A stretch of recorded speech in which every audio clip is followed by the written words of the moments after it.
கர்த்தருடைய சமூகத்திலே ஜெபிக்கும் பொழுது இந்த ஊழியத்தை கூட கர்த்தர் பெருக பண்ண போதுமானவர். பாருங்க, அத ஒரு பொருட்டா அவன் நினைக்கல. இப்படி நடக்குமா என்று சொல்லி அவன் பொருட்டா நினைக்கல. அது நம்பிக்கையோடு கூட அவன் விசுவாசித்தபடியினால, கர்த்தரை நம்பினபடியினால என்ன நடந்தது என்று சொன்னால், சொன்னபடியே கர்த்தருடைய வாழ்க்கையில செய்து முடித்தார்.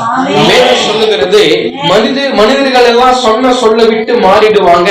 ஆனா தேவனாகிய கர்த்தர் ஒரு வாக்குத்தத்தத்தை கொடுப்பார் என்றால், ஒரு வார்த்தையை பேசுவார் என்றால், சில தரிசனங்களை கொடுப்பார் என்றால், வாழ்க்கையை குறித்து அல்லது எதிர்காலத்தை குறித்து அல்லது குடும்பத்தை குறித்து அல்லது ஸ்தோத்திர கர்த்தருடைய நாம மகிமைப்படுவதாக ஊழியத்தை குறித்து எதனால் ஒரு தரிசனத்தை தேவனாகிய கர்த்தர் கொடுப்பார் என்றால், அதை நம்பிக்கையோடு கூட நம் கீழ்ப்படிந்து ஆண்டவருடைய பாதத்துல காத்திருக்கும் பொழுது, விசுவாசத்தோடு கூட காத்திருக்கும் பொழுது, தேவன் மேல் நம்பிக்கையோடு கூட காத்திருக்கும் பொழுது, நிச்சயமா சொல்றேன், அந்த தரிசனத்தை கர்த்தர் நிறைவேற்ற வல்லமை உள்ளவராய் இருக்கிறார். விசுவாசிக்கிறீங்க, அல்லேலூயா சொல்லலாம். பிரியமானவர்களே, சாராளுடைய கர்ப்பம் செத்து போனது கூட ஒரு பொருட்டா நினைக்கல. ஆனா தேவன் மேல் ஆபிரகாம் விசுவாசத்தை வைத்தபடியினால அந்த வாக்குத்தத்தத்தை ஆபிரகாம் பெற்றுக்கொண்டான் என்று வேதம் சொல்லுகிறது. வசனத்தை நீங்க வாசிங்க. தேவனுடைய வாக்குத்தத்தத்தை குறித்து அவன் அவிசுவாசமாய் சந்தேகப்படாமல், தேவனுடைய வாக்குத்தத்தத்தை குறித்து அவன் அவிசுவாசமாய் சந்தேகப்படாமல், தேவன் வாக்குத்தத்தம் பண்ணி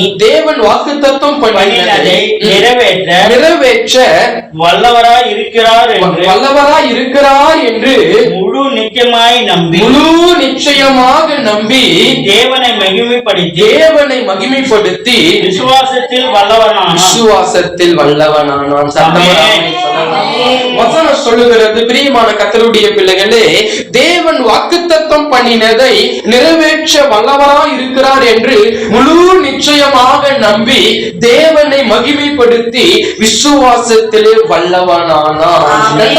இந்த வார்த்தைய, தேவனை மகிமைப்படுத்தி விசுவாசத்திலே வல்லவனானான். அப்ப தேவனாகிய கர்த்தர் ஒரு வாக்குத்தத்தத்தை கொடுக்கும் பொழுது, ஒரு தரிசனத்தை கொடுக்கும் பொழுது, அல்லது ஒரு சொப்பனத்தை கொடுக்கும் பொழுது, அல்லது கர்த்தருடைய நாம மகிமைப்படுவதாக சில காரியத்தை நம்மளோடு கூட பேசும் பொழுது, உணர்த்தும் பொழுது, அவருடைய பாதத்தில் அவரை மகிமைப்படுத்தி நாம் காத்து கொண்டு இருக்கும் பொழுது, நிச்சயமாக அந்த வாக்குத்தத்தத்தை நம்முடைய வாழ்க்கையிலே அவர் நிறைவேற்ற அவர் வல்லமை உள்ள தேவனாக.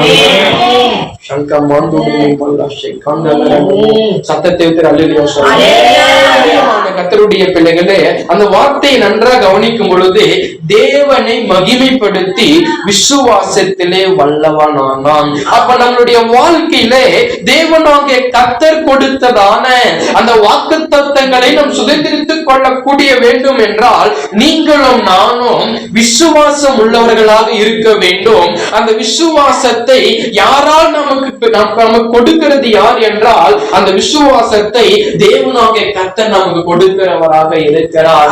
ஏனென்றால் விசுவாசத்தை துவக்குகிறவரும் அவர்தான், அதை முடிக்கிறவரும் அவர்தான். வேதம் சொல்லுகிறது, ஒரு வசனத்தை நீங்க